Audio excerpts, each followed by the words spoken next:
Here's Shay Norley. Speaking of taking L's, my dream maybe has come true. The NFL is going to pay me money.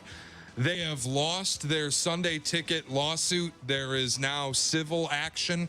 And according to what I was reading from their brochure, pamphlet, whatever, if you were a residential subscriber to NFL Sunday Ticket anytime between 2011 and 2023 and you did not opt out, you are a part of this. You are eligible to be a part of a $4 billion payout to 2.4 million residential subscribers. Boy, that's more than the Facebook lawsuit. Yeah. And the $14 I won there. If it goes the way it sounds like, it'll come out to about $2,000. So Right how do in you your mailbox. How do you get your check?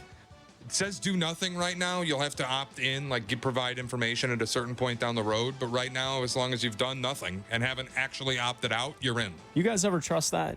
You get the piece of mail that says, if you were a part of this during this date to that date, all you have to do is... I do it every time. You do it every time? Yeah, it's free money. I won the Facebook lawsuit. What about scams?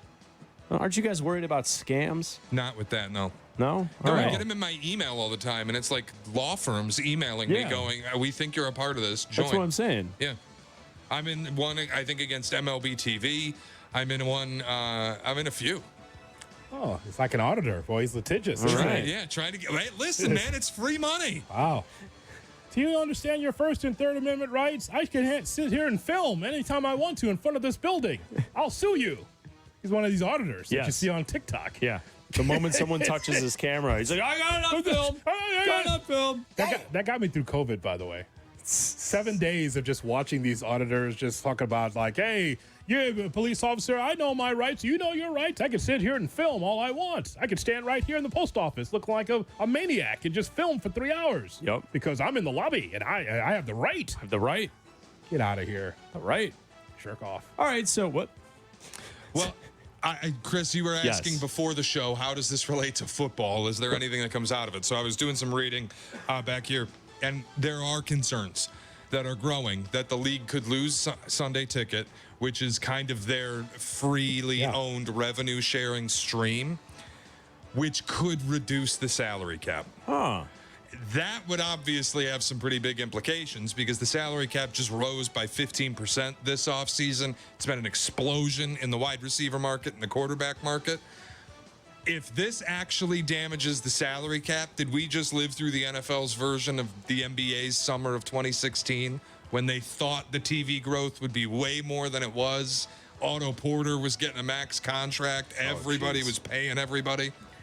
I mean, I don't want this to be a shingle held up by the NFL saying, well, now we can't pay someone through the nose because, again, look how much the NFL's making, though, Shay. All right, $4.7 billion in damages for now. That's what the money is. Okay, I don't have to give it to you in one lump sum. I don't have to do it all at one time. What I'm saying is that because the NFL's still making money hand over fist with all of their TV and streaming deals, they'll be fine. You don't need any tag days for players now. I want the numbers to go as high as possible, because I want to be able to see who's going to be the first $100 million quarterback. We're getting there now. We're in the 60s in the conversation now. What I'm saying is that with this lawsuit, that should not deter the NFL from paying a lot for players and more than we've ever seen. I saw Brett Coleman on YouTube. He mentioned this about this topic of conversation. If the salary cap doesn't grow the way it's expected, the team this would hurt the most could be the Cleveland Browns. Yep. Because the Cleveland Browns were expecting the cap to continue to rise to then soften how much money they gave guaranteed to Deshaun Watson. So if the cap doesn't go up the way they expect in the future, the Browns might be totally screwed. Don't turn the NFL into baseball. Let's not do that. Like, well, we don't have the money to pay, so there's going to be kind of a soft cap. We're not going to go over the top. They have the money.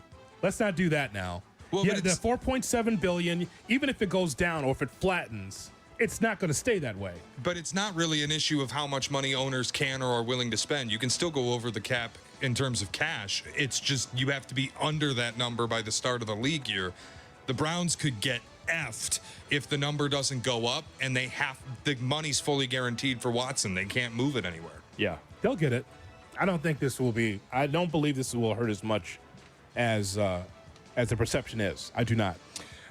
Speaking of quarterback deals, latest on the Miami Dolphins. They are not expected to offer Tua a market deal. Said whatever contract extension he is offered will not be in the realm of Trevor Lawrence or Jared Goff. I was stunned by this. You can make the argument Tua has been a better quarterback than Trevor Lawrence in their shared time in the league. Won't sniff the Trevor Lawrence money. If I'm Tua, I'm never signing a deal. And if I'm the Dolphins, I guess I'm letting him walk. Tua. Yeah, I would go after. I think Tua at this moment has performed better than Trevor Lawrence. You could argue that Trevor Lawrence has a higher ceiling, but last year was pretty disappointing with the turnovers from Lawrence and the growth that we didn't see. And Tua was leading one of the best offenses in football last season. I would hold out for what he's worth. Chris, do you believe that Tua Tagovailoa, say if he was with the Patriots, would be as good in the same division? No. With the Jets, would he be as good? Maybe. With the Saints, would he be as good? What I'm asking you is maybe. I'm just asking you, do you believe that his offense is transferable? Like, is his skill set good enough to raise the boats of any other offense in the NFL that's in the middle of the NFL? He's not a perfect quarterback, but he's an above average quarterback. That's the way I would put it. That's good enough to get paid in this league. Good enough. Of course. Well, Trevor Lawrence is a straight up average quarterback statistically so far. Like, what about this exercise? Are the Jaguars better with Trevor Lawrence or with Tua? I feel like it's the same.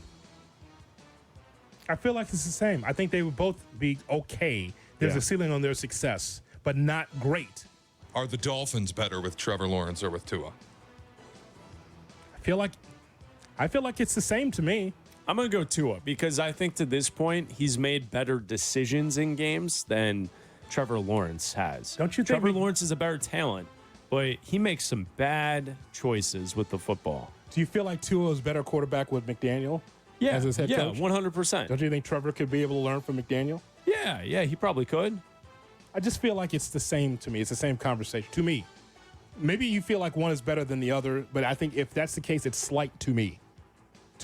Yeah, I just keep leaning on what he actually accomplished. Tua? And Tua accomplished quite a bit last season with the Dolphins. All right.